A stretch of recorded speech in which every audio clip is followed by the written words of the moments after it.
அன்பு சகோதரர்களே, ஜிப்ரீல் சொல்கிறார், ரசூலுல்லாஹுவை நேரடியாக பார்த்து மூன்றாவது நபரை பார்த்து சொல்வதை போன்றல்ல இந்த உபதேசம்.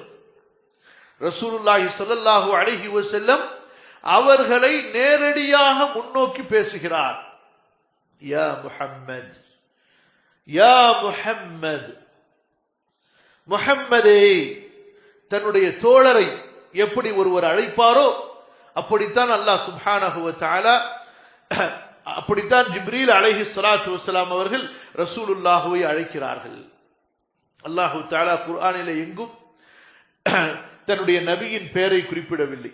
யா அய்யுஹன் நபி, யா அய்யுஹர் ரசூல் என்றுதான் அல்லாஹ் ரப்புல் ஆலமீன் அழைக்கின்றான்.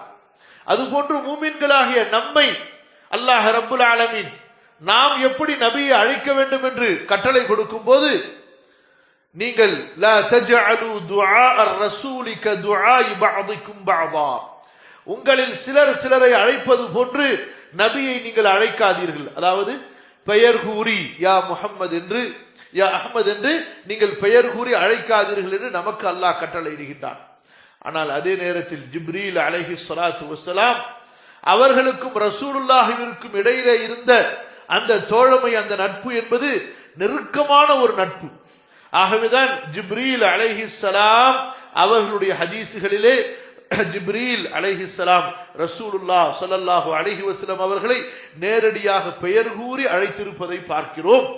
இந்த அழைப்பு அவர்களுக்கு மத்தியில் இருந்த அந்த நெருக்கத்தையும் அந்த உரிமையையும் நமக்கு இங்கே படிப்பினையாக பாடமாக காட்டுகிறது.